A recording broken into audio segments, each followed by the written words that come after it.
in such short order. Let's catch up with Bruce Klingner, who joins us, Senior Research Fellow at the Heritage Foundation, and joins us from Washington, D.C. on what is Sunday night, his time. Bruce, thank you very much for joining Chrissy and me and the whole team here. We're all on tenterhooks, I have to admit. I mean, I don't want to say tension, but I mean, the expectations are just all over the place. I mean, we know that they're going to shake hands, hopefully smile. There will be some niceties said at the beginning. President Trump says that within 1 minute he'll size him up. What do you think is going to happen in that 1 minute and then after? Well, really, as you're pointing out, it's a great deal of, we just really don't know what will happen. It's probably the most unscripted, important summit in quite some time. There's a lowering of expectations by the United States. Originally, back in March and April, President Trump was talking about a great success, though always saying he might walk away if things didn't go well. But I think really since March, when North Korea reiterated what had been long-standing its regime policy on nuclear issue, on denuclearization, the White House was surprised. They thought they were much closer to achieving a denuclearization, but North Korea was saying that they will only do so as part of global arms control rather than unilateral disarmament. So since then, the White House has been walking back its expectations and trying to lower expectations.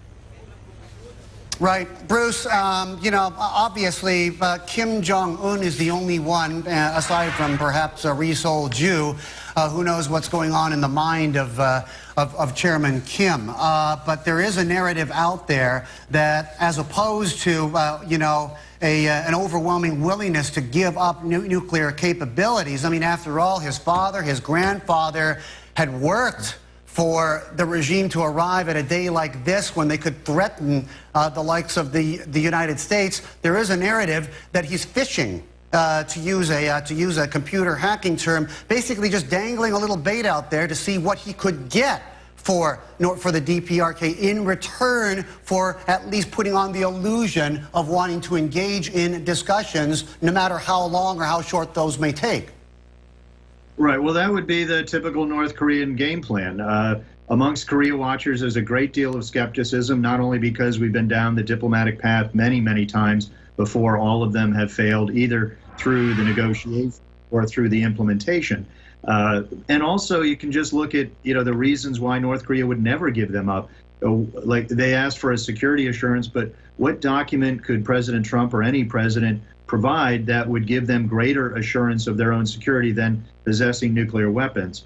So there's really a number of reasons why we question whether North Korea would actually give them up. That's not to say this time may not be different, but we really have to be, I think, pragmatic and go into this meeting with our eyes open.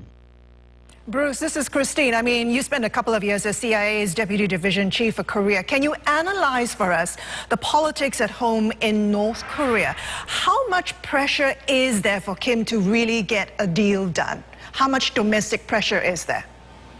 Well, Kim is firmly in control of the regime and the government, the party and the military. So he's not really facing a domestic pressure to come to a deal. Whatever he comes up with will be extolled by the populace and by the rest of the government. So it's been argued Trump certainly has greater, perhaps domestic push for some kind of an agreement. But really the impetus for this has been between the two Koreas, when South Korean President Moon was quite concerned about a possibility of a U.S. preventive attack.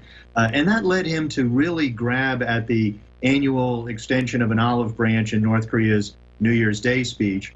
And then once the two Koreas were moving rapidly toward reconciliation, or at least improvement of relations through the Olympics, then when Kim Jong-un extended an invitation of President Trump quickly grabbed at that. And that's why we've had this kind of really rapid fire series of events that, as you've been pointing out, is really unexpected, considering where we were back in January, seemingly on the cusp of military tension.